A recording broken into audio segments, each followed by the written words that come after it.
지난주에 우리나라 국가대표하고 팔레스타인 축구 경기가 있었습니다. 그날도 제가 이제 상담이 있어가지고 늦게 끝나고 지하철 타고 가고 있는데, 그 뭐 자기들이 응원하는 그 각 구단들, 뭐 유럽 구단이든 뭐 우리나라의 구단이든 그 유니폼 입은 남녀분들이 그때 이제 경기 끝나고 상암에서 끝나고 막 이렇게 가시더라고요. 그래서 아니 뭐 이렇게 늦은 시간에 이렇게 지하철에 사람이 이렇게 많지? 막 이러면서 갔는데 전부 다 욕을 그냥 욕을 막 하는 거예요. 뭐 무슨 일인가? 그래가지고 이제 검색을 해봤더니 세계 랭킹 96위. 야, 뭐 96위면 이게 뭐 랭킹을 몇 위까지 매기는지 잘 모르겠습니다만 거기하고 비겼죠. 예, 한국이. 근데 그날 일본은 중국하고 7대 0으로 이겼어요. 박살을 내놨더라고. 와, 이래 놓으니 이제 또 뭐 난리가 난 거 플러스 계속 야유하고 뭐 이러니까 또 김민재가 또 뿔따고 나가지고 뭐 했다가 또 그거 가지고 시비 붙고 뭐 이 이슈들. 근데 이제 또 손흥민은 또 사과하고 있고 인터뷰했더니 뭐 이 지금 모양새가 이상하게 돌아갑니다. 그래서 뭐 막 댓글이나 이런 거 찾아봤더니 누군 또 그래놨더라고. 정몽규 회장님께서 전쟁을 하고 있는 팔레스타인에게 큰 선물을 주기 위해서 마음의 위로를 받게 국민들을 위해 팔레스타인 국민을 위해서 그렇게 큰 힘을 쓴 거다. 팔레스타인 국민을 지금 신경 쓸 때입니까 지금 우리가? 난 잘 모르겠는데 뭐 그런 것도 있고, 그 다음에 또 댓글에 보니까 홍명보는 한국말 하는 크리스만이다 뭐 이런 댓글도 있고 지금 난리가 났어요. 난리가. 근데 이게 좀 안타까운 게 이미 예견됐던 상황입니다. 제가 그때 뭐 홍명보 감독 되면서도 얘기했지만 그 무자일주의 무호일주인 홍명보 감독이나 임자일주인 우리 정몽규 회장님은 남의 말을 듣는 사람이 아니에요, 기본적으로. 그리고 그 센 기운들을 가진 두 사람이 과연 그렇게 호락호락 뭐 국민들이 뭐 하고 뭐 붉은 악마가 날치고 한다고 그렇게 바꿀 것 같았으면 애초에 그렇게 하지도 않습니다. 그런데 좀 하나 안타까운 것은 우리나라의 국민성일 수도 있어요. 우리나라가 제가 항상 을목이라고 하는 이유 중에 하나이기도 한데, 좀 그런 리더들 또는 유명한 사람들 또는 재벌들 등등등에게 기대는 경향이 좀 있어요. 왜? 나보다 저 사람이 교육도 훨씬 많이 받고 돈도 많고 사회적인 경험도 많고 뭐 여러 가지를 다 신경 써서 하겠지 라고 생각해서 처음에 이제 그런 사람들이 의사결정하거나 뭔가 할 때 반대하지 않습니다. 그러면 토달지 않아요. 왜? 그 사람이 나보다 훨씬 더 경험도 많고 잘할 거라고 믿으니까. 그런데 이제 그 신뢰가 깨지기 시작하면 이제 난리가 나는 거죠. 호떡집에 불난것처럼 이제 을목들은 막 활활 불타오르기 시작합니다. 근데 불타오르면 어떻게 하느냐? 불타오르면 그냥 입으로 다 욕만 하는 거예요. 욕만. 이놈의 을목들은 예를 들어서 실력 행사를 할 거면 정말 돈으로 하든지 아니면 진짜 관을 통해서 세게 막 소송이나 이런 걸로 하든지 이렇게 가야 되는데 그게 아니고 그냥 욕만 하는 거야. 욕만 막 뒤에서 욕하고 막. 욕하면 바뀝니까? 안 바뀌지. 그리고 제가 이제 항상 그 리더라고 하는 사람들을 각계각층에서 뭐 이렇게 만나기도 하고 또 이렇게 뭐 둘러보기도 하고 뭐 여러 가지가 있습니다만, 일종의 이제 다이아몬드 수저, 금수저 이런 분들은 일반적인 서민의 삶에 대해서 잘 모를 확률이 되게 높습니다. 왜냐면 살면서 괴리돼 있어요. 뭐 예를 들어서 그분들이 뭐 지하철 타고 출퇴근 하겠어요? 버스 타보겠어요? 버스 요금 얼마인지 몰라요. 옛날에 이제 기억을 해보시면 전 축구협회 회장이신 정몽중 회장님 대선 후보 나와가지고 막 이렇게 했을 때, 토론했을 때 버스 요금 얼마인지 물어봤어요. 상대방 진영에서. 알 것 같아요? 몰라요. 버스를 타본 적이 없어. 태어나서 한 번도. 타봐야지 알지. 요즘은 또 삑삑 카드 찍으니까 그것도 잘 몰라요. 애들 잘 모르지만 아예 타보지도 않은 사람은 몰라요. 그리고 일반적인 우리 사람들이 원하는 그러한 모습. 자, 축구도 똑같습니다. 어떻게 매번 다 이깁니까? 그죠? 하지만 뭔가 그래도 잘했다라는 느낌이 들게 움직이는 필요가 있는 거예요. 그게 어떤 측면에서 뭐냐? 자, 혼자 하는 운동은 그 사람이 자신의 능력을 발휘해서 뭔가를 극복하는 모습을 보여주면 돼요. 그러면 되죠.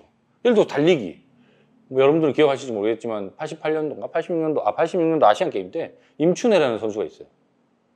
라면 끓여 먹고 배고프고 힘들고 막 그런 걸 역경을 딛고 아시안 게임에서 막 메달 따니까 사람들이 막 와 이렇게 하는 거예요. 그거는 개인 종목이기 때문에. 뭐 사격 이런 것도 마찬가지죠. 양궁도 마찬가지고. 근데 함께 하는 거, 축구, 농구, 배구 뭐 이런 거 있잖아요. 한 사람만 뛰어나서 이길 수 있는 운동이 아니에요, 기본적으로. 옛날에 뭐 시카고 불스?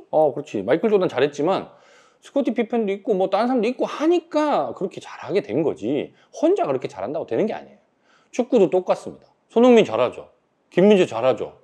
이강인 잘하죠. 잘하는 사람 생각보다 많아요, 우리나라에. 여태까지 그렇게 프리미어 리그에 나간 사람이 뭐 얼마나 된다고. 옛날에 우리 뭐 월드컵 때? 2002년 월드컵 저는 거기서 이제 멈춰있지만 그때는 프리미어 리그에 나간 사람이 없어요. 다 뭐 국내파지 뭐 약간 일본 좀 나갔다 온 사람 뭐 이 정도고 하여튼 뭐 이상한 그 프리미어 리그를 한 데는 발도 못 받은. 근데 4강을 갔잖아요.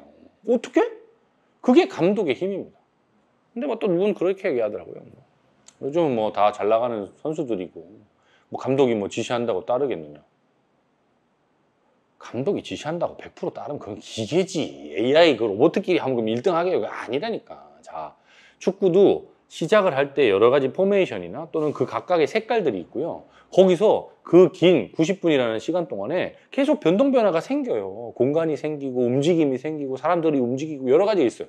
그럼 그 변화에 대해서 적응해서 움직이는 건 각각의 선수의 개인들의 몫입니다만 오늘 우리는 어떤 식으로 경기를 운영해 나갈 거고 공격 위주냐 수비 위주냐 아니면 어떤 포메이션에 따라서 누가 어떻게 움직일 거냐에 대해서 미리 사전에 연습하고 그거에 맞춰서 그게 얼마나 잘 실현되는가를 짜는 게 감독의 코치예요.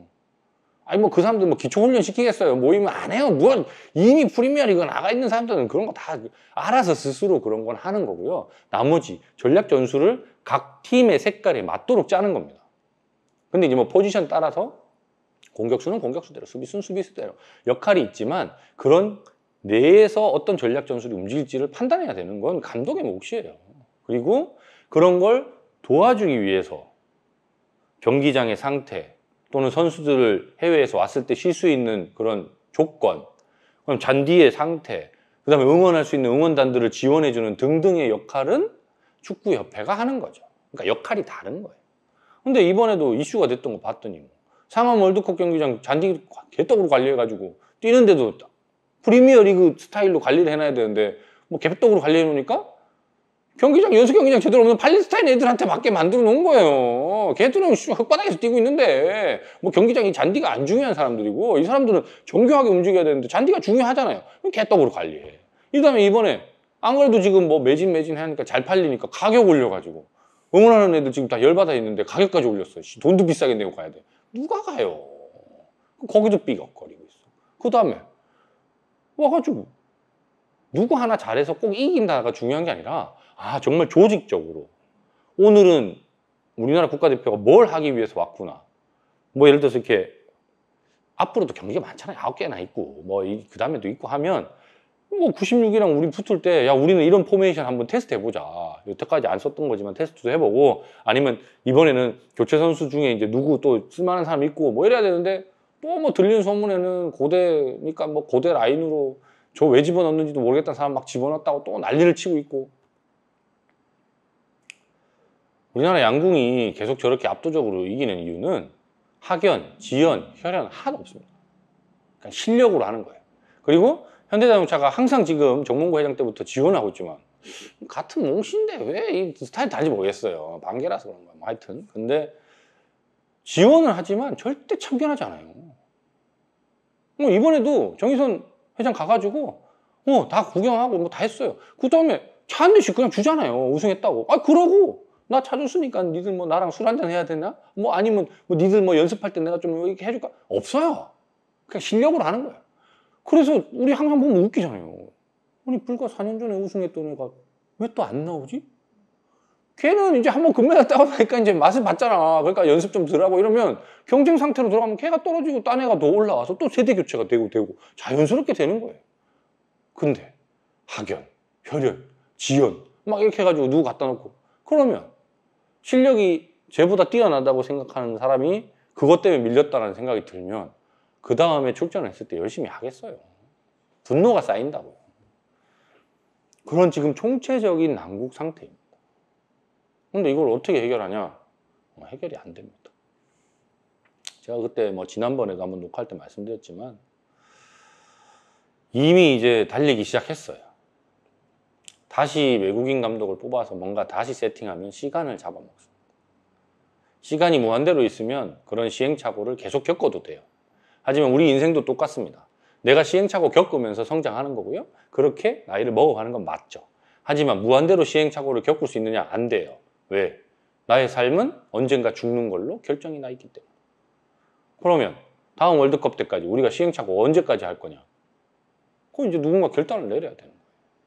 하지만 분위기상 또는 뭐 이렇게 아무리 뭐 팔레스타인한테 지고 뭐 진 것도 아니지. 비겼지. 비긴 거 이런 걸 가지고 문제가 된다고 해도 저 똥꼬집 센 사람 2명을 바꿀 정도의 에너지가 안 돼요.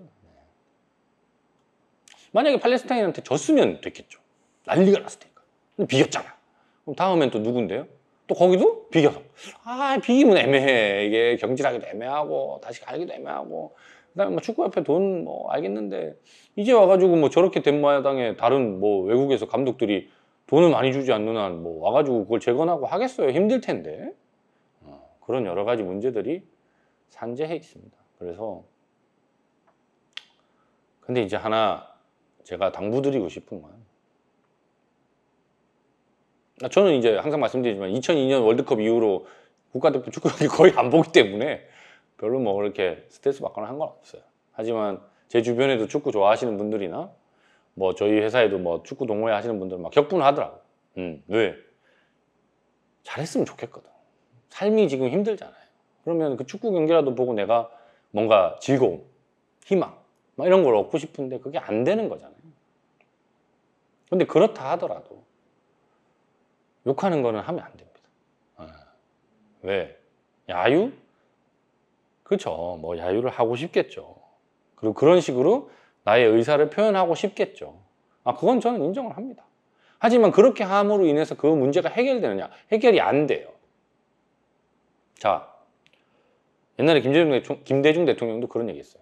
민주주의를 꼽히기 위해서는 하다못해 안 되면 담벼락에 욕이라도 해야 된다. 그건 맞는 얘기죠. 왜? 변화를 해야 되는데 변화를 받아들이지 않고 그거에 순응하면 바뀌지 않으니까. 하지만 욕하면 해결되냐? 안 돼요. 욕만 하면 안 돼요. 욕 다음에 단계로 넘어가야 돼요. 문제에 대해서 우리가 인식을 했죠? 받아들였죠? 그래서 그거에 대해서 비난한 것까지 좋아요. 그럼 거기서 끝나면 안 돼요. 다음에는 어떻게 내가 이 축구 대표들 응원을 해서 이 사람들이 이길 수 있도록 할까도 고민을 해야 됩니다.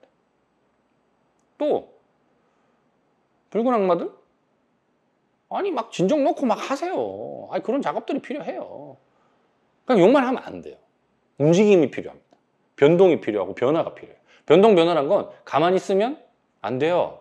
특히나 그리고 관성이라는 게 있어서 한번 이게 고정되어 있는 걸 움직이기에는 힘이 많이 들어갑니다. 특히나 저렇게 고집도 세고 단단한 사람들 둘이나 있으면 그걸 바꾸려면 엄청나게 힘이 들어가요. 그런 힘을 축적하는 것도 필요합니다. 그래서 붉은 악마가 이 기회에 더 서포터들을 많이 모집한다던가 아니면 좀 더 뭔가 재정적으로 탄탄하게 만든다던가 이런 걸 통해서 앞으로 더 영향력을 키우는 이런 것도 지금 해야 될 시기가 아닐까. 위기일 때 더더욱 그런 걸 해야 된다 생각이 듭니다.